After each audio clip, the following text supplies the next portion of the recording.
The views on a Breath of Fresh Air podcast reflects the parties involved, and we encourage you all to use it as a conversational tool that will lead to personal studies of your own. Hallelujah, hallelujah, hallelujah, hallelujah,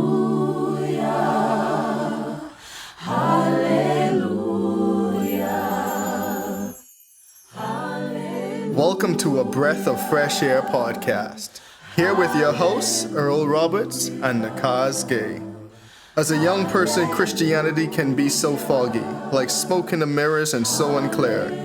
But we're here to bring you a breath of fresh air.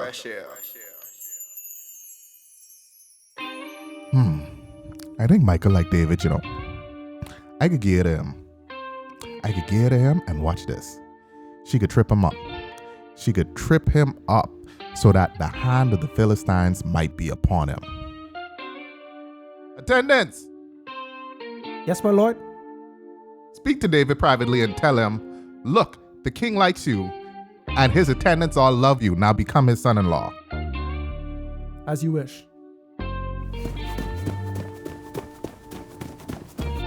David, Greetings. special order from the king. Okay. He wants me to tell you, the king likes you, and his attendants all love you. You know that. Now, you should become his son-in-law. Son-in-law? I don't think you guys understand. You think it's such a small matter to become the king's son-in-law? Man, I'm poor. Look around. I'm poor. And I'm a little known. There's not something I can do. I'm sorry.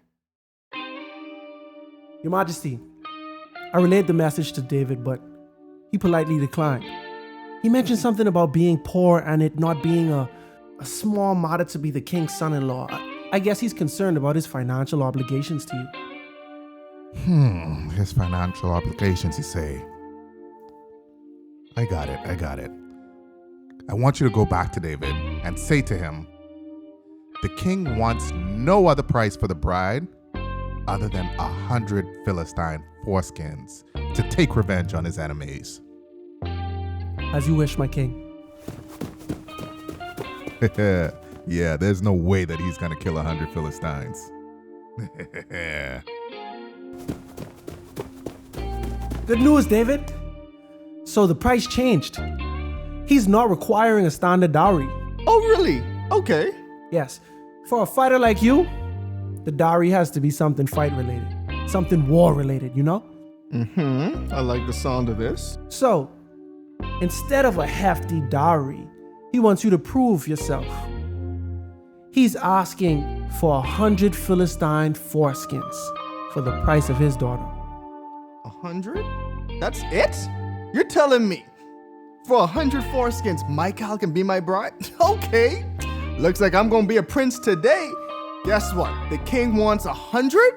Ha! He's gonna get 200. Men, let's go.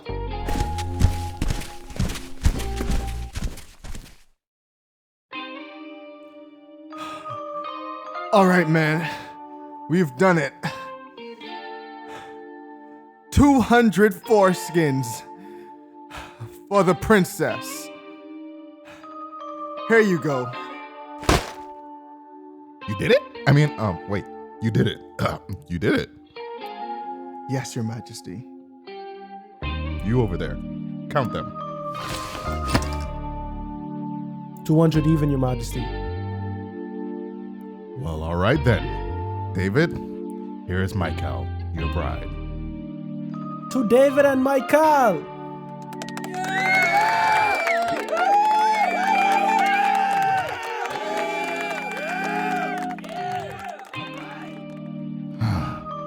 So David actually did it. What kind of man is this that he can go and kill 200 Philistines? This is not a man to be trifled with. David slew Goliath, the Philistine Champion. This accomplishment came with a lot of recognition from the townfolk, the army, and most importantly, the king. How will this newfound fame affect David's life? This week we are exploring 1 Samuel chapter 18. As always, be blessed and enjoy. All right, welcome back to another episode of a Breath of Fresh Air podcast. We definitely appreciate everyone who tunes in on a weekly basis. We definitely appreciate it. And I'm going to use this time right now at the beginning of the podcast to, one, encourage you guys to do a study of your own. I know you just heard it probably about 3 minutes ago, but it's never a bad time to remind you to that everything we talk about, I would want everyone to research it. And if you are a repeated listener or one of our weekly listeners, I would greatly, super greatly appreciate it if you share the podcast with 2 people. Yeah, I'm starting to elevate it now. I used to say one. Yeah, I know. But 2 people. I mean, if you're getting blessed by it in some way, shape, or form, or even you're not even getting blessed, if you feel like it's an interesting conversation or interesting discussion, or just a thought-provoking conversation, that stuff you have never thought about, at least share it with 2 people now. We really are trying to push our growth initiative, especially heading into the summer months now. And yeah, I ain't even going to say it. We got stuff planned. I said it, but we got some stuff planned, but we're definitely trying to grow our summer initiative. We definitely want you guys to start sharing the podcast as best as you could. Share with 2 people. 2 people. It could be a friend. It could be a family member. I'm going to even give you a break. I'm going to let you share it with someone you shared it with before, and then one person new. How about that? Definitely appreciate it. But yeah, man, definitely like if you're on YouTube. If you're not on YouTube, go to YouTube, hit the like button, hit the subscribe button if you're not subscribed. And if you're someone new, we definitely appreciate you hitting that subscribe button. And leave a comment. Leave a comment on Spotify. We usually ask a weekly question on Spotify. I don't know about the other streaming apps if it shows up on that, but Spotify. And definitely leave a comment on YouTube because we appreciate the engagement. So yeah, I guess that's that for that. Yep. Housekeeping items. And another thing. So the weekly thought is more like a weekly reminder. I know at the beginning of the year, I spoke briefly about having a prayer list and a prayer answered list. And for anyone who took it seriously, I mean, I am doing it and in the process of doing it. But I started to actually review it 2 weeks ago. I reviewed it this week again because I actually want to talk about this last week. But last week we had Dominic on the podcast and we ended up talking about something different that was relevant for the time. So I'm bringing it back. But the prayer list, like, I was looking back at my list this week and I was like, we're maybe 5 months into the year by the time this come out. And almost halfway through the year, but I'm like, God has already answered some big prayers for me personally that I had this year. And even looking at the trajectory of certain other things, I'm like, he's already blessed me in ways I didn't even anticipate it to be blessed. So I would definitely encourage everyone to have a prayer journal. And it's not to say keep tabs on God, but it's more so for you. So when you actually look back at the year or look back at the month or look back at the quarter, or look back at the day or look back at the week, I know I kind of went out of order there, but please forgive me. But it's a record for you to see how God has blessed you through your journey. Because a lot of times we come in a year later and we're at the place we prayed for. We're at the very place we begged God to be, but we don't notice it because we're so focused on trying to get the next blessing.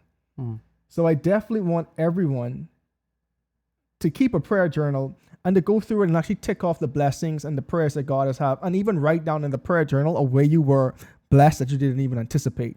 Because I think it's good for us when we go back to be reminded of God's goodness and to have a personal track record of and a personal testimony that we can share whenever, like, with our friends. Like, I don't even think I got to be in a church setting, man. Like, to me, a lot more blessings happen.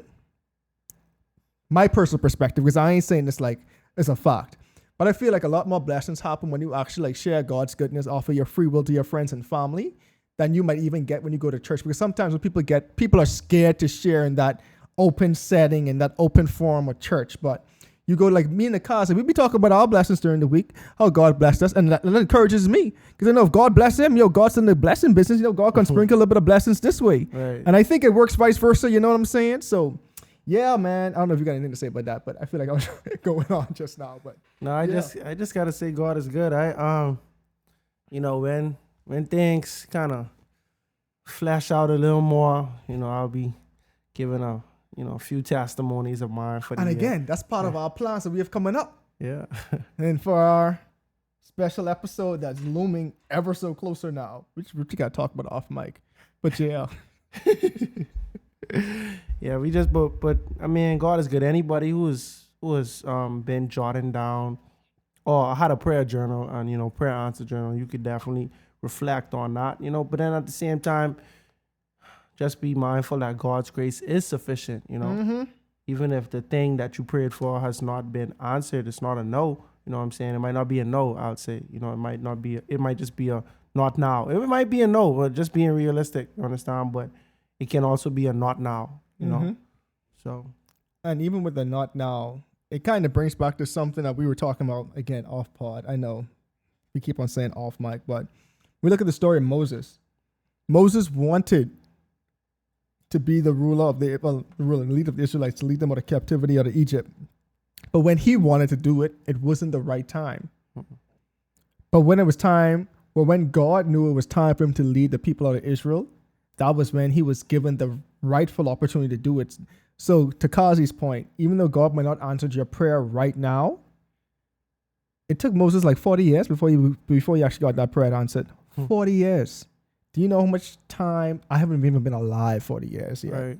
Let's just let that sink in.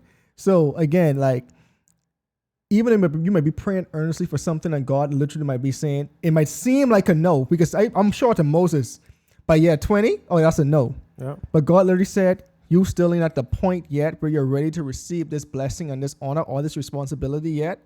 I need to carry you through some more humbling processes, or if you carry you through some more life trials before you're ready to lead these people out of Israel, or before you're ready for the blessing that you think you are ready for, but trust me, you're not ready. But yeah, speaking of God blessing people, last week we had the amazing guest, Dominic McFall, and we talked about David and Goliath.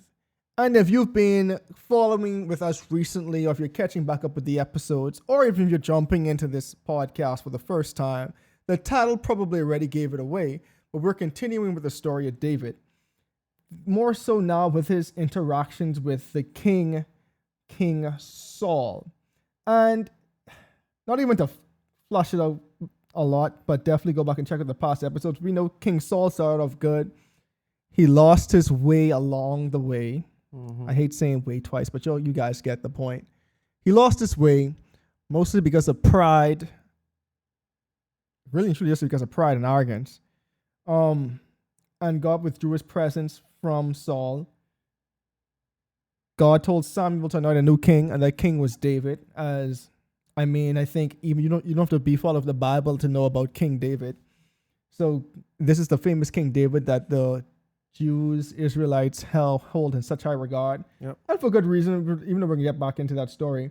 But last episode, David was the famous story of David and Goliath, and there were so many sermons, topics, motivational talks based off of that one chapter in the Bible. You would think it's a whole book. Yep. But it's a really powerful story, slaying your giants. And I'm sure everyone heard a sermon about that. But now we're continuing that story now, because after David killed Goliath, guess what?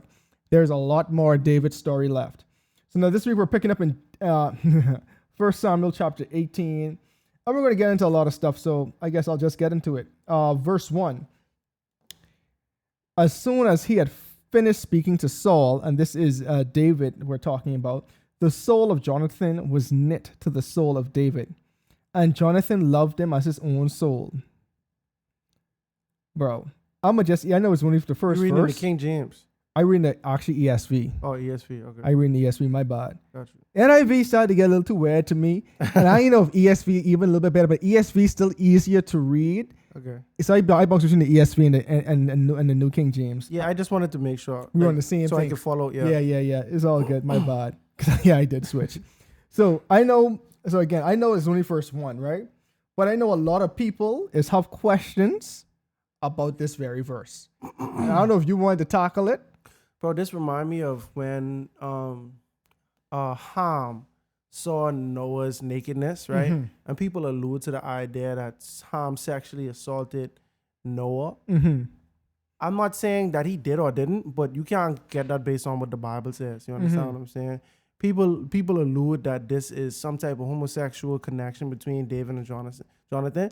Quite frankly, bro, I can't prove or deny it, but you cannot derive that based on this. You understand? I feel like that's just a difference in culture, or a difference we look at masculine affection towards each other. You understand what I'm saying? I remember when I was on a basketball trip. I was 14 years old. We had visited South Carolina to play basketball. We were driving, bro. It was a long drive, right? I saw one of my teammates lay on the shoulder of another one of my teammates. This is before we had camera phones and stuff like that. But everyone was so tired. I look at him and I wanted to laugh and tease him about that, right? But nobody said nothing, because at the end of the day, we tired, bro. All of the jokes about your masculinity and your sexual orientation, like the jokes about these things, bro. After a while, bro, it's like, bro, all right, like it's a time to play, but it's a time not to play. You understand what I'm saying, bro? But at the end of the day, if you my boy, bro, I should be able to lean on your to hang on your shoulder, bro. You should be able to normalize telling your friends that you love them, bro. Your male friends, or like your male family members, stuff like that. So if we say our souls would knit together, bro, we talking about soul. We're not talking about carnal propensities, bro. You understand what I'm saying? Like, I don't understand how people could get like that. One could argue that they had attraction to each other based on that line, but I can't say that these people was homosexual in any type of way. I just feel like in the Bahamas we say stuff like this: my soul take to this person. Exactly. Right. That just means that, like in America, you would say they got good vibes, bro. I like their vibe. You know what I'm saying? You can meet someone, bro. You just have natural chemistry with this person. Nah, saying that, people might assume, oh, that's homosexual. But when we talk in sports, you could say this athlete and this athlete, they got chemistry together. You know what I'm saying? And so I actually feel like they had really good chemistry towards each other, David and Jonathan. And that's what it means for their souls to be knit together. No, but I actually agree, because let me give a quick example. The reason why I actually touched on this is just because I know so much people try to say it as a homosexuality. I'm like, I don't want to just pass and not address it from our perspective. That's the reason why I even like give light to it. But when I first went to college, one of my best friends now, Leslie, I didn't know him from an O and a Cheerio at that point in time. Yes, I said O and a Cheerio. I don't know why. That's a bad one. I didn't know him from a can of paint. But instantly when we met, I was like, yo, cool, like this guy is something like special, you know, kind of mean, like we're like best friends to this day. But to me, I think it was like from the instance that we got to know Jonathan, we know he had some type of zeal and he was zealous for God. Yep. We know David exuded that last chapter, especially. So I'm thinking that, yo, they got to talking and they was like, Jonathan was like, yo, because from what we assumed maybe like 5 chapters ago, Jonathan had to be older than David. That's what I assumed, just based on the timeline of Saul being king and then Jonathan already a adult kid fight. You know what I'm saying? Exactly. I think Jonathan had to be older than David, but Jonathan was like, yo, this little guy is something special. But then think about it. Jonathan was fighting, but they didn't make it seem like, oh, you was too young to fight. But when David go to fight, they're like, oh, this young boy, you should be, tending the sheep. That's a good point. That's a good point. So that should even lead more to Cree and say, yo, Jonathan was definitely older than David. Yeah. So I just think Jonathan was like, yo, this little guy is special. He definitely hot for God. And again, I just see this man kill Goliath. So they both like to fight in the name of God, and they both got that faith. So I guess they just instantly clicked. To your point, their spirits took to each other. They had a good vibes, Right. Definitely. And then it goes on to say, and Jonathan loved him as his own soul, right? So people could feel like that's romantic type of love, right? But you don't love yourself in a romantic way. That is I fact. don't know if like the average person is capable of that. I'm sure there are people who have certain different realities, right? But if I love myself, but I don't feel like I'm capable of loving myself, of being romantically attracted to myself in that type of way. And so I feel like if we just take the Bible at its word, you know what I'm saying, and we don't put societal, just based on our society's depiction of certain things, like, cause think about it, right? In the Bahamas, you could say a word, you could say a phrase, bro, that means something specifically only to Bahamians. You could say that same phrase to Americans or someone else, and it mean the opposite, or it means something completely different. You know what I'm saying? And I just feel like to love someone or something as your own soul, you know, I can't get romantic out of that, just personally. I agree. So in verse 2, and Saul took him that day and would not let him return to his father's house. So again, this is right after the cusp of David and Goliath. We see that Saul, after David slew Goliath, was like, nope, you're not going back home. Remember, Saul did ask his armor bearer or the chief of the guard, the captain of the guard. Abner. Exactly. It was like, who was this guy? And he was like, well, I guess he's the son of like, No, he's saying who was his father, and he's like, I don't know. Yeah, I sure. He was like, the Lord live. As sure as you live, yeah, I do not know. I do not know. And then David was like, yeah, I'm the son of Jesse. It was not. So anyway, so we see Saul was like, yeah, you're not going back home. And Jonathan made a covenant with David because he loved him as his own soul. And Jonathan stripped himself of the robe that was on him and gave it to David, and his armor, and even his sword, and his bow, and his belt. And David went out and was successful wherever Saul sent him, so that Saul sent him over. So that Saul set him over the men of war. And this was good in the sight of all the people, and also in the sight of Saul's servants. So David dressing like a king, and like a prince. A prince, right? But that's still pretty good because we know, like, from like what I guess 5 chapters ago, that only at that time only Saul and Jonathan even had swords. Right. So exactly. I mean, I would hope that things change by then. You know what I'm saying? But we don't know. You know what I'm saying? So we know David have a sword now for sure, and he's proven to be one who's a good fighter. So you're gonna need that. And then Jonathan was like, bro, I can make sure you fresh too, bro. I can make sure you look like the prestigious person that you actually are. You know. I just met somebody. I was at a poetry competition for the weekend. I met this dude for the first day, and we was cracking jokes like we was lifelong friends, just like that. You know, and it's a good dude. Like he's a real good dude. So like, and I'll be honest, bro. It's been times when I've admired men. You know what I'm saying? Like not in a homosexual way, but bro, I look up to men all the time, bro. Like when I was younger, I didn't have like a tight relationship with my older brother.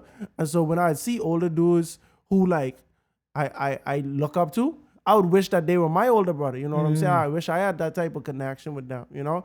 And I just feel like if men weren't so skeptical, or if it wasn't like stepping on eggshells to talk about platonic relationship with other men, stuff like this wouldn't be misinterpreted. You know what I mean? Like, it even a little uncomfortable for me to talk like this. You feel me? But in actuality, that's just the truth will set you free. You know what I mean? It's the truth. I love God. You understand what I say? I got 2 questions for you though.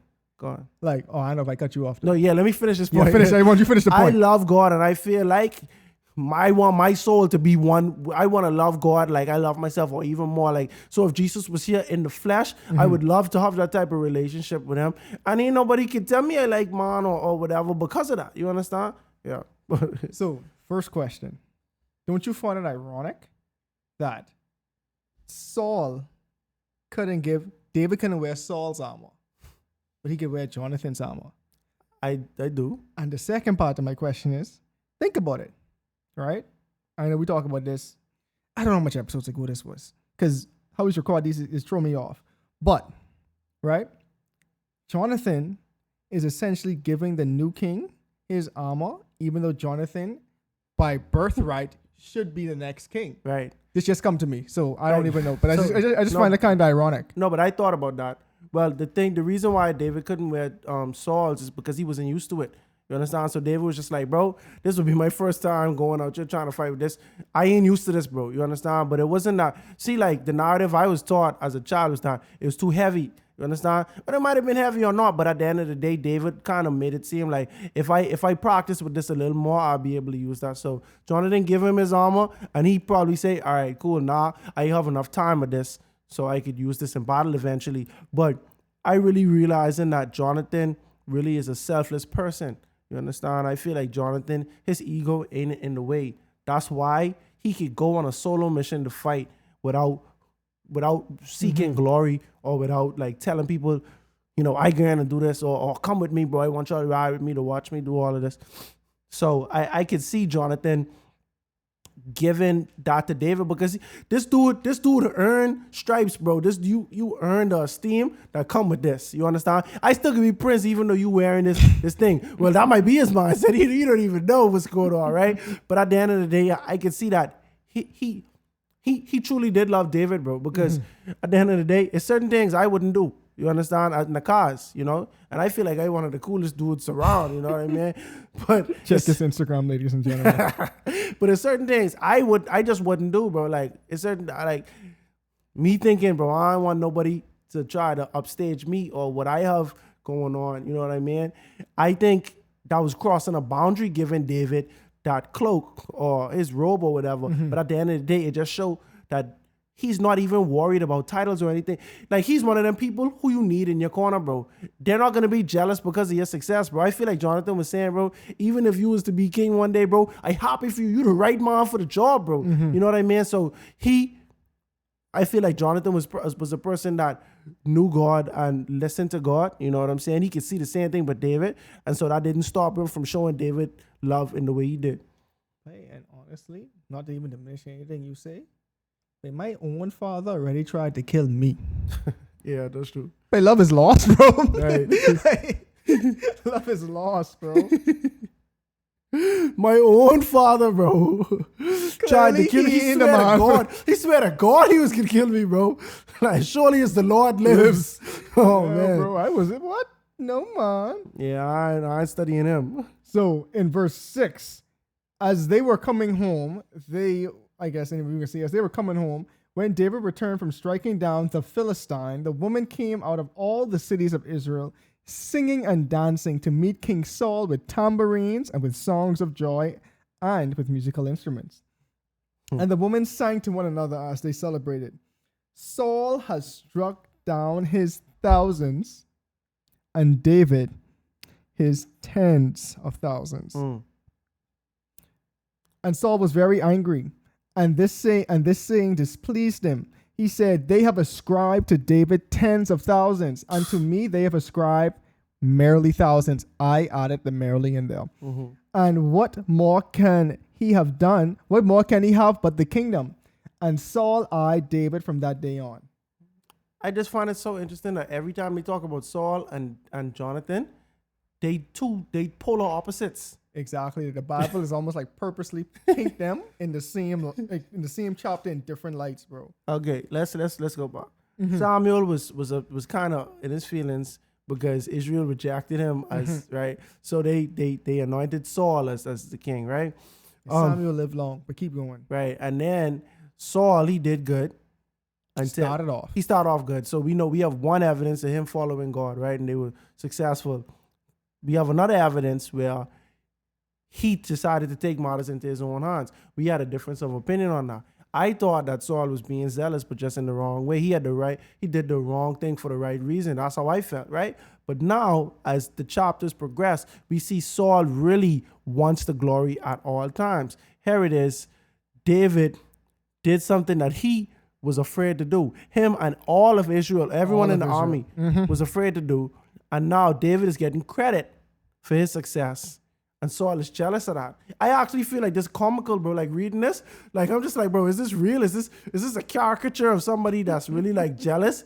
Because like the man just returned home, bro. Bro, in verse 5, they talk about Saul's and David went out and was successful wherever Saul sent him, right? So that Saul sent him over. Set him over the men of war. So we based on that, we could assume that David had many missions, right? But now in verse 6, he just getting home. The man just getting home and they celebrating him. But the first thing you saying is, hold on, wait. I only get thousands, but they give him tens of thousands. So now you could see the need for validation or the need for praise just seeping through his veins right now, bro. And it's boiling his skin because or boiling his blood because he like, bro, I supposed to have that glory. He tried to take it from God, right? And God ended up turning his back on him. And now he like, bro, I have to take this from David. That's how you feel. And again, it's so interesting because you said it perfectly. Like, this is who Saul was scared to fight Goliath. Yep. We see Goliath was already dead. And the inference from the text is Saul sent him out on many more missions. So now word get back that, okay, the army coming back home. And they have this new champion, David. And so now you saying, oh, David killed his tens of thousands, Saul only thousand. But I'm like, Saul, they still only y'all two they singing about. They are still what get me is they still literally singing your praises, but only because they giving David more praise than you. Mhm. You say, hold on, this ain't good enough for me. But let me show you what I just think, bro. Saul home, right? To head out. Mm-hmm. David coming in from where? War, right? Mm-hmm. David killed. You think David physically killed tens of thousands of men? I think he's Samson, so no. Right. So I think this is alluding to tens of thousands of men being killed under David's leadership, right? Saul, you had the opportunity to lead every campaign that you set David on. Remember, that was one battle where he killed Goliath, right? You decide to set him over all of these battles, right? And now that he has done exactly what you wanted him to do, you jealous of that. You was home, bro. You see where I'm coming from? Yeah. You could have get all of that, bro. You could have lead the campaign, or you could have been right there alongside David. You decided to stay home, and now you are mad at that. That's crazy. Excuse me, because I'm just like, if for some reason all y'all fighting, you and David fighting alongside each other, right? Mm-hmm. But David just going crazy and killing thousands and thousands of men, I can see you like, dang, like, why that couldn't have been me? Like, why I can't be that good? You know what I mean? Mm-hmm. Like, I can see that happening. You see what I'm saying? But if you setting him out on these missions and he coming back successful, bro, there's nothing you can do about that. Mm-hmm. You know? So you could just see where Saul really just, he need that glory. You know, he need that praise. That's why he built the statue after he didn't even complete the mission that God sent him on. You know, completely disregarding the fact that he was only successful in this mission because God was with him in the same way God is with David. Mm-hmm. So Saul right now, he upset with David, right? But he really upset with God. But he don't even realize that all of this could have been him if he had not disobeyed God. So right now, Saul in a predicament where he probably angry because, you know, when some people they don't know how to accept the part they played in all of this. You know, that's how I feel with Saul. That's how I feel with Saul. That's a story of my week. Let's keep going. Some people don't accept the part that they play on it, right? And then when they see, now he's seeing David being rewarded, right? So now he's jealous, like, bro, that should have been me. That should have been me. But no, it couldn't have been you, bro. Because you ain't give God the glory, or you don't even give God room to work through you. You consume so much of yourself, bro, that God can't even work through you. And God refused to work through you. And now you see God working through someone else, and you're like, no, that should have been me. But you oblivious, bro.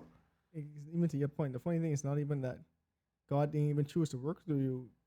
You shut out God from working through you by putting yourself where God should have been. And so God was like, you have occupied the space where I should be, so there's no longer room for me, and you ain't even trying to make room for me. So since you are so self-absorbed, I have no choice but to remove my presence from you, because I literally cannot dwell here anymore. This town ain't big enough for the both of us. Quite literally. Quite literally. And that's the danger of pride. Because that's when we literally exalt. With pride, you literally put yourself where God should be. And that's the danger, because it's so easy to do that. And that's all sin. And we see the detriment of that sin now, where to David ain't even bragging. This man coming home for the first time as a champion. You can't even let him have that. And Saul was very angry, reading from verse 8, and the saying displeased him. They have described to David tens of thousands, to me only ascribed thousands. And you see, we say, what more could he have but the kingdom? He already got the fame. So you already jumped. You already jumped, but the only thing you have left to get is the kingdom. Yeah. How you get there? But you know he insecure. Super insecure. He insecure because Samuel already told him multiple times that his kingdom would be stripped away from him. So now he's playing his day game. He's looking for the candidate. Yeah. And he's like, if there's any other suitable candidate, because surely the Lord is with you, because I know that look. You ain't dead yet. God was with me at one point. I know that look. That's the sad thing about it. And that's the sad thing about it, because you're right. Saul definitely knows that look. So in verse 10, the next day, a harmful spirit. So we know some of these troubling spirits were rushing upon Saul. So we see this harmful spirit from God rushed upon Saul, and he raved within his house while David was playing the lyre or the harp, as he did day by day. Saul had his spear in his hand, and he hurled the spear, for he thought, I will pin David to the wall, because David evaded him twice. Bro, by the grace of God, and I am declaring this on the podcast, by the grace of God, I pray that the Lord blesses us to be able to produce cartoons, bro, Bible cartoons, bro. I would love to do an episode on this, bro, like, for real, bro. Like, I talking about in the future when God give us all of the resources. Amen. You try to pin him to the wall twice, bro. That means he missed the first time, right? And he's like, but he have a next spear ready. Hey? Oh shoot, I went off like mid-air, but I ain't get him. So we trying to recalculate where David is and launching it for that spot too. Again, bro. But let me show you. This how far gone Saul is, right? Saul see God with this man, right? But he trying to kill him. Saul feel like he could stop God. Mercy. He feel like he can stop God. God told you that your kingdom will be taken from you. But Saul is trying to stop it by all means. And that's crazy. That's why they say arrogance is like idolatry. Yeah. Arrogance is like idolatry. You understand what I'm saying, bro? Because it's like you actually demoralize God. Like you kind of minimize God. Basically, you feel like you could put an end to this, you know? But then you miss. And see, this is my thing, bro. Something ever catch you off guard, and then you have to stop and kind of process what happened. That's how I imagine David is. He playing, probably wasn't looking at Saul. And then he see a spear coming and he duck. Yeah, that must have been an accident. Right. So he paused like, what happened? Next thing you know, another spear coming at him, right? He had to dodge that again and probably get out of there. You know what I mean? Or maybe Saul just ran out of spares and and then he's like, you know what? I'm gonna get it's getting a little hot in here. You know, Pressure tall, as we say in the bar. Pressure's a little tall, so I'm just gonna have to reconvene. Apparently my harp playing ain't working no more. Right. I wouldn't play the harp again if that's what happened. The devil sends some new demons now, buddy. The harp ain't cutting it for them. No. These them big ones. You need something stronger than a harp for them. Mercy, but my word. So now where was I? In verse 12. Saul was afraid of David because the Lord was with him. To your point. Saul knew, like, I've seen this look before. Yep. I've had this look before. Yep. Hey, God with you. Yeah. Especially if you miss my spear twice. Because again, I mean, like, not even joking, but Saul is a trained warrior now. Yeah. Like, I don't miss much. Yeah. I still alive, and I miss you twice, bro. Exactly. In an open area, like not an open area, but a closed-in area. A closed-in area, not hostile environment. I had time to think about it, bro. It was only me know I was about to throw this. Right, I have the element of surprise, bro. I control the element of surprise that I miss, bro. Exactly. Oh my. So, verse 13. Yeah. So Saul removed him from his presence and made him commander of 1,000. And he went out and came in before the people. So now think about it.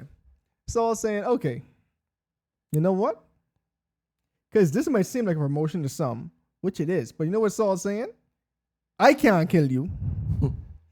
I could put you in a rank where I ain't got to kill you. Mm-hmm. I could just let natural causes run their course. Yep. I could put you in charge of an army 1,000. That means you leading this army into war. You could be in the front of there. I ain't saying you could die, but there's a high chance. I am putting you in the pathway to be on the front lines to die if anyone was to die. Because Saul actually realized that he run out, as we say in the Bahamas. You know, what he did was uncalled for, right? So Saul now thinking, this Nakhaz speculation. Saul's now thinking, if I kill this man, it can look bad on me. It can look bad on me. The crowd, the people, you know, the citizens, I'm gonna lose their respect. I'm gonna lose their trust. It might cause a riot. This y'all beloved warrior, he just gone to war for us, and he just do a great thing. We have bragging rights among the town. You know what I mean? So I can't kill you, but I can make sure you die. You know, so I put you in the the most intense. Like I putting you, I putting you in prime time in this battle. Like you gonna feel this battle. You understand? Ain't no way you could miss these battles now. You know what's so funny? I just see where David learned it from. Right. I was thinking the same thing. I was thinking the same Major thing. foreshadowing. Wow. But I just see where David really get it from. That wasn't a new trick. No. It happened to him. See, we have a lot to unpack there. And, oh, man. Woo. But, yeah. Wow. That just clicked to me. I think. So, I think verse 14. yeah. And David had success in all his undertakings because the Lord was with him. This just reminds me of Joseph. What you meant for evil, the Lord meant for good. Mm-hmm. So you thinking I'm going to die, but now you even bringing more glory to me because they have no one else to attribute the success but to me, even though it's God, because David was still in his humble phase. So you putting me here and I shining because God with me. So nothing my hands touch is gonna fail right now. Yeah. And when Saul saw that he had great success, he stood in fearful awe of him. So now we're really seeing Saul saying, I can't win. Because now if I even thought God wasn't with him before and it was all just luck, I can't help but to deny the presence of God with David now. Yeah. Because I am literally trying to throw him into the lion's den. No pun intended for Daniel. Yeah. But the lions ain't eating him. Yep. I don't know what to do at this point. Yeah. The only thing I can't kill him. The Philistines can't kill him. What are you supposed to do with this man? Yeah, you just can't deny that it's God with him. Exactly. Like before, he might have had a little bit of doubts, like the man might just be lucky, he might just be a good fighter. But now you know for sure this man protected by God. But for the people to keep on loving him, bro, I just imagine this was like when, the Israel used to go to fight against Jericho and not one Israelite would die. Mm-hmm. I really think like any campaign David lead, but we all coming back alive. Yep. So the people really just shouting like, yo, they just win. But my son came back. My son came back whole. Like, that David boy. That David he's a real commander. Yeah. So now we see in verse 17, then Saul said to David, here is my elder daughter Merab. I will give her to you as for a wife. Only be valiant for me and fight the Lord's battles. For Saul thought, let not my hand be against him, but let the hand of the Philistines be against him. And David said to Saul, who am I? And who are my relatives? My father's clan in Israel, that I should be a son-in-law of the king. But the time when Merab, Saul's daughter, should be given to David, she was given to Adriel, the Metholite, Meholalite, something, Meholalite, yeah, for a wife. But it's so interesting, right? Because, again, correct me if I'm wrong, didn't Saul promise? He did. That whoever kills Goliath could take my daughter's hand and wife? Mm-hmm. So what is just coming about now? Is Saul trying to repay on this promise? Or he just remember like, okay, I trying to catch David in the snare, which we see, again, he going to try to do, which you're going to recouple down. He going to try to like catch David, but. Yeah, this ain't goodwill. This ain't him holding true to his promises, because he could have been did that. This another scheme of his. He trying to, well, maybe Merab, or what is that her name, right? Merab, I think. Yeah, Merab. Maybe she was like annoying or something. You know what I mean? Like maybe it seemed like a blessing, but this would have been a distraction or a pain to David. You know what I mean? But David must know what was going on, and he just like, nah, I'm good, bro. Because at the same time, right? If we think about how it was in Genesis when you had to have a dowry, I remember what was it called? Rebecca? When Eliezer came to get Rebecca, he came with all his jewelry and everything. And then remember when Jacob came to marry Rachel and Leah, she was saying that their father did not return the dowry to them. And so that's what kind of inspired Rachel to steal the idols from Laban. You know, this is in Genesis, mid Genesis too. Mm-hmm. So I'm thinking David is trying to tell him, man, this ain't no small thing to be the son-in-law to a king. Like I feel like David basically saying, you telling me to work for you, to pay for your daughter. And he ain't worth it to me. No, it ain't worth it to me, but that could be too much work, bro. Like, this ain't no small thing, bro. This is a lot of money. Exactly. And so, and truly, that might be what Saul trying to do. Saul might be saying, like, let's say Saul say 100,000, let's say dollars, just for modern time, $100,000. No, let's say $1 million to pay for my daughter, right? But you have to fight for 10 years to get that $1 million, right? David basically saying, bro, that ain't worth it to me, bro. I have to swear too long an oath and too much battles just to marry your daughter. It ain't no small thing marrying a daughter. If this was the baker daughter or something like that, Sure, I could do that quick. That. Right, I could afford that. So yeah, David ended up not being able to marry Merab, even though he was promised her for killing Goliath. Mm-hmm. So now we see in verse 20. No, I gone too far. No, yeah, I think so. Now in verse 20.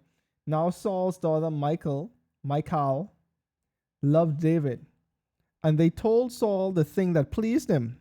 Saul thought, okay, let me give her to him, that she may be a snare for him, and that the hand of the Philistines may be against him. So now we see in Saul say, okay, she might like him, but I'm going to use this to my advantage. Okay, so here's what Saul did. So we see reading in verse 21 again. Therefore Saul said to David a second time, you shall now be my son-in-law. He ain't asking. He ain't asking. No. Dictating. Yeah. He dictating the terms. Now guess what you think? No. You will be my son-in-law. And Saul commanded his servants, speak to David in private and say, it's so funny. Because then one day it's like, Saul, yeah, he could be my son-in-law, but guess what? I still ain't talking to him directly. Mm-hmm. Y'all go tell him this in private. Catch him alone when his guard down and tell him these things. Behold, the king has delight in you. And I'd be like, delight where? What delight? What? Y'all forget them two spares that come up my head. He did like to kill me. That's what he delight. He delight to kill me. Oh my, the king has delight in you, and all his servants love you. Now then become the king's son-in-law. And Saul's servants spoke these words in the ears of David. And David said, does it seem to you a little thing to become the king's son-in-law? Since I am a poor man, going back to your point with the dowry, and have no reputation. And the servants of Saul said to him, thus, and so said David, speak. Then Saul said, thus shall you say to David, the king desires no bride price except 100 foreskins. Yes, ladies and gentlemen, 4 skins of the penis, just in case you guys were wondering. Yeah, and this is literal. This ain't figuratively. No. 100 foreskins of the Philistines, that he may be avenged of the king's enemies.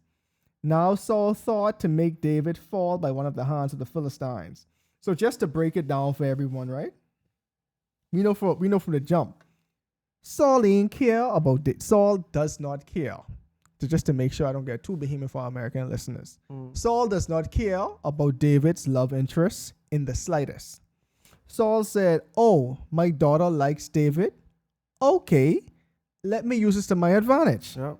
So, told his servants, go to David and tell him he don't got to worry about being broke. He don't got to worry about not having money. The only payment I want is 100 foreskins of the Philistines. So that means David himself physically needs to kill 100 Philistines and cut off the foreskins off of these 100 male Philistines specifically, and bring them as evidence to the king as payment of the dowry for his daughter Michal.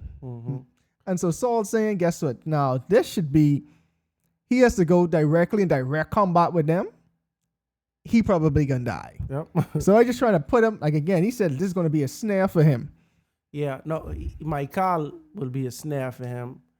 So watch this. I feel like this multi-layered, right? But first I want to talk about the foreskin thing. Yeah, go for it. Because I didn't do any research on this, but just in my head canon, the circumcision, that was a covenant with God, right? So based on that, you understand that by circumcising, you're making a covenant to say that I'm going to serve the Most High God, right? Other than that, if you're uncircumcised, that means you are a pagan. You worship idols or false gods in some type of way, right? And so I feel like circumcising the men, like especially after you killing them, you understand? I feel like that's like a form of taunting in a way. You understand what I say? Right. So you taunting them to show them that, bro, you just get killed by people who serve the Most High God. You are a pagan. You understand what I'm saying? Like, you have anything to say on that? No, because I was going to say, like, and this super in the future, right? But we all know the book of Timothy. Timothy wasn't an Israelite. He was actually a Greek. Mm-hmm. His father was of Greek descent. But Timothy circumcised himself just to not be a stumbling block for when he prophesied to any Hebrews. But his father was completely outraged because his father was like, my son is not going to do that to himself because that was an ultimate disrespect to the Greeks because you desecrating yourself. But to your point, I'm just trying to reinforce your point. In David, having to circumcise a pagan, he only could have done it after they was dead. Right. So it was like a double whammy to all the other Philistines. They're going to hate David even more because not only are you killing, not only are you killing my friend, brother, uncle, father, you also desecrating their dead body after the fact. Yep. And you do it to 99 more people. That's 99 more families. Yeah, it's pretty nasty to me, but I guess it was a different time, right? Another thing though is remember back when I think this is in the Torah, when they was putting together the army, they say, if anybody plant a vineyard, you understand what I'm saying? Don't go fight, right? If anyone just get married in a year or less or had a house recently, don't go fight. I think that was in Joshua. That might have been, I can't remember. There's somewhere it's somewhere around this. Kind of Deuteronomy-ish, but I Right. could be wrong. Right. No. I just want to make sure this wasn't something in Samuel or Kings that I thinking about. But to that point, if you in love, you go out to war, your mind might be distracted, bro. You understand what I'm saying? You Deuteronomy 20. all right, appreciate it. Your mind might be distracted. You understand? You have other things. Like even Paul was saying that I wish that I wish that people just wouldn't marry, like just be like me. That way you can be focused on God. You see what I said? Like Saul, I believe he want David to be focused on this girl, and actually might be distracted. Another reason why they didn't want people to do these things is because you don't want to die and not be able to utilize your vineyard or your house or anything like that. But I feel like he wanted her to be a distraction to him. That's number one. I can't even remember what my other point was. I can't remember what my other point, but we might as well just move on. All right. So we see, and when the servant told David these words, it pleased David well to be the king son-in-law before the time had expired. So David arose and went along with his men. So we see David also had men with him and killed not just 100, not 120, not 150, not 175, but killed 200 Philistines. He said, you want 100? No, I gonna make good on this promise. I can give you double what you wanted.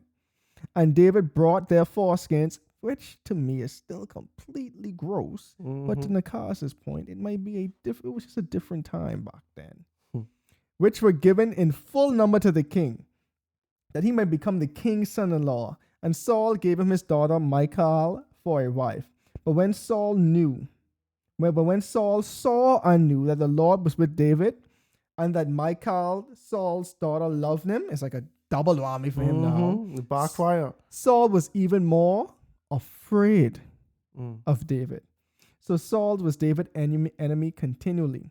The commanders of the Philistines came out to battle, and as often as they came out, David had more success than all of Saul's servants, so that his name was highly esteemed. That ends 1 Saul 18.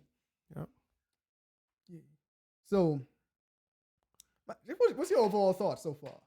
So basically, everyone in Saul's family loved David, but Saul, basically. We don't know if Saul had a wife, you know what I mean? Like I'm sure he did, or maybe he had multiple wives. He would have to have a wife. Yeah, I Because mean, he had like 3 kids that we know of that are named at this point in the reading. right, but like, see, I don't know if he had like one or just multiple. Or if he or- was like Solomon. right, we ain't know how Saul was giving it up, but we know his daughter Michal loved him, and we know Jonathan loved him. Merab, we don't know what her demeanor was, but we know Saul hated the man. You feel me? But everybody just seemed to love him. Everyone loved David, you know. And even after Saul tried to kill David, David was chill. You know what I mean? David working for you, David cooperating with you, you know, David fighting on your behalf. I don't know if he had a choice, probably didn't, you know what I mean? But he didn't see him upset about it, you know. Go on. I was like, but that really speaks to David's character. Because think about it. Like, I know I am the next king of Israel. Throughout all this, I know I'm the next king. And I still being humble. I ain't rubbing it in your face. I ain't telling no one. I still working for you. You tried to kill me twice. And I assume David ain't no stupid guy. Yeah. You trying to get me killed. Yeah, I could see it. You trying to get me killed. Not only because you only killed me, but you putting me in positions to be killed. You putting me in circumstances where I shouldn't be coming back. But I know God with me and I just moving in faith. And David ain't no punk neither. Yeah, but he killed a bear Yeah, so and a lion. that 100 Philistines, he looking at that like, bro, that's what you trying to kill me with, bro. Because we Like, see David was pleased. Yeah. He was delighted. Oh, yeah, that's he's it? like, oh, what? That's it? I thought I was gonna have to fight another bear, bro. Like, But yeah, that's just wild to me because I'm like, that just really speaks to David's character at this point. Because I'm like, because again, this is something I want us to like keep on visiting as we go through the story. Because even when he gets his more heavier tests, we are still going to see how his character, being a man after God's own heart, really shines. And I think even in these beginning stages where we don't really see the test, but to me, this is even a test too. Like, bro, this man just tried to kill me with a spear. And I have to stay humble. It ought to be like, bro, this is why you want to be king now. Yeah. You around here trying to touch God's anointed? dog, I'd have to tell him something, bro. That man, he could try to kill me, bro, but I could be on that seat when you gone. You know what I mean? So Exactly. And see, this is why I wasn't king. yeah, real dog. But then same time, you know, he had a lot of respect for the king, which was also his best friend's father and his father-in-law at the same time. It's a lot going on. It's a lot going on. But Saul really, you know, it's like when the Bible say, "I'll make your enemies your footstool." Mercy. Saul really was David's footstool, bro. Saul was his boss, right? But at the end of the day, David getting all the fame, right? So it's like you working for the company, for a company, right? But then you getting the day salary, you getting the CEO salary, like everything that Mercy. Saul want in the fame and accolades, David was getting.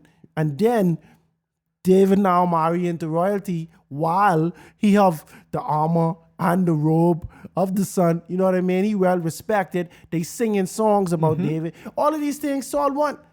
And I don't think Saul want them because David have it, you know. I think Saul just generally want that praise, you know. But David getting the accolades. David leading the men, you know. The people happy to fight with David. David winning. David is getting every single thing that Saul wants. And every snare that Saul tried to put in David's way, it actually starting to turn into a blessing, you know. He put David in the army so he could get killed, but David ended up winning and winning. He have a good name. He kind of joined Michal and David together, like to be his fiance or his wife or whatever, so that could also get him killed. And now she end up your daughter in love with the enemy now. You understand what I'm saying? So like Saul life really just falling apart because of his hatred for David. Now he could have just chill and play that liar, you know, and things wouldn't have been as bad as it is now. Exactly. But no, every time he try to dig a grave for David, he's end up having to lay in that same grave, you know. And my thing is, like, it really shows how pride and arrogance is like idolatry and how envy is an offshoot of that. Because I'm thinking now, Saul so much but admit to himself that God is with David. But again, he's still doubling down in his own insecurities, bro. And again, we still seeing like Saul he ain't even trying to make amends with God. He ain't trying to consult God. He ain't trying to talk to God. But he's still trying to kill who he so much, but already know that God, this is the person who's going to replace me. Mm-hmm. And he's just trying to kill him. Like, man, like this envy thing is so serious, because we seen how Saul hate David, afraid of David, but he still ain't going to God, and it's just crazy to me. But your kingdom looking good because of David, bro. I mean, through God. You understand what I'm saying? But God using David to be an instrument. But one thing I want to know is how many Philistines were there, bro? Like they keep fighting these Philistines From time memorial. but it never ending, right? But David fighting on behalf, and David probably is the most successful out of anyone. You know, God's with him. Your kingdom looking good, bro. But the only thing you could focus on is your kingdom being in jeopardy, and you know your descendants will not sit on this throne, and that's all because of you. Somewhere along the lines, you still forgetting that God keeps his promises. You understand what I'm saying? You can keep trying and trying and trying to change God's will, but it will not happen. You cannot change his will, you know? Like, bro, like, it's funny because God, the Bible been here for thousands of years, right? The devil has at his disposal the Bible. He could see the prophecies you understand? The dragon wage war against, you know, but he can still try to fight, even though we could see how it's written, the end, bro, like the ending of the book, it is written. It is written. Already written. It is written. And prophecy must be fulfilled. Must be fulfilled, and it has always been fulfilled. But the devil is still gonna try. You know, that's the crazy thing to me. You know, and that's how you can see what is inspiring Saul. You know, completely unaware that his battle is not flesh and blood, it's principalities. You understand what I'm saying? And he is losing. He's losing to the enemy, right? But at the end of the day, he thinking God is the enemy. He thinking David is the enemy. And so that's what we trying to fight, right? And so now you double losing, bro. You double losing. You digging yourself deeper and deeper and deeper. You making it hard on your children. Jonathan could have been a king. Jonathan had the heart of someone who follows God. But because of your sins, you end up jeopardizing Jonathan's future. And now David has to pay for the things that you have done. You know? And that's just how the devil treats us. You know? The devil, he deceives us. He confuses us. You know, he leads us to not give God his glory and to kind of stray away from God. And then when there are consequences that come about because of our actions, then he leads us to be upset with God.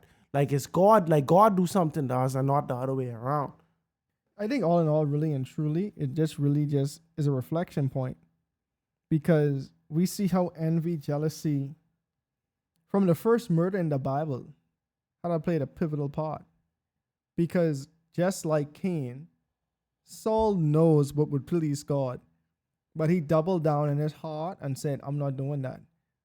And one could argue it was Cain's pride and arrogance that led him to kill Abel, because Cain said, my sacrifices will be good enough for you, God. I don't care what you say. Yeah, God chose Abel, and Cain was like, no, I'm going to kill Abel. And I guess in Cain's flawed thinking, you have no choice but to accept my sacrifice at that point, because there's no more Abel to really accept with sacrifices. And Cain, pride, saying, I'm not going to bend to God's will, led him to kill Abel. Saul's pride, exalting himself where God should be, making himself fill the void where God is, saying, I am the reason Israel is so successful. It's because of me we're winning all these battles. It's because of me we're defeating the Philistines. It's because of me we're defeating the Amalekites. And God said no. But now when there's someone who's actually filled with God's spirit, it's funny how people who exalt themselves as God, a la Satan, saying, yeah, I'm going to try to take that out. As in our crucifixion episode 2-3 weeks ago, saying that we see when the devil was like, yeah, I'm going to kill Jesus. I'm going to rile up the crowd to get Jesus killed. But it's when you're at that point, when you're really at your lowest, because the devil knows he's going to lose. Saul, as we read in this chapter, already accepted, like, this guy is the one who's probably going to be the next king. And we're already seeing, because we see a return almost from jealousy, envy to being fearful. Because there's nothing else I could do at this point. Saul knows I lost. And the crazy thing about it, the devil knows he's lost too, but he's still going to try to get as many to fall with him as he possibly could, but he knows his fate. And to me, it really poses the question, if we know that our pride, our envy, our jealousy is getting in the way of us letting God take control of our lives, should we allow that to continue, or should we just finally let God take control?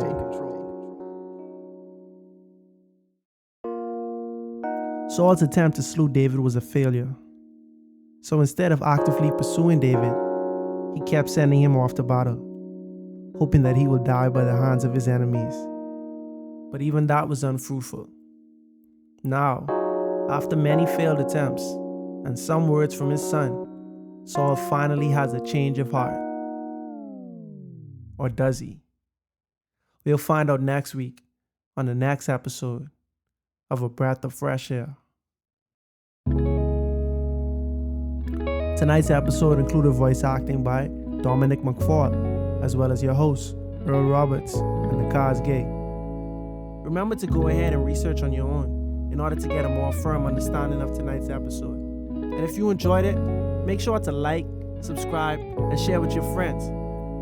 You can follow us on social media at A Breath of Fresh Air Pod on Instagram and BOFAPOD on Twitter. Thanks everyone, and we'll see you next week.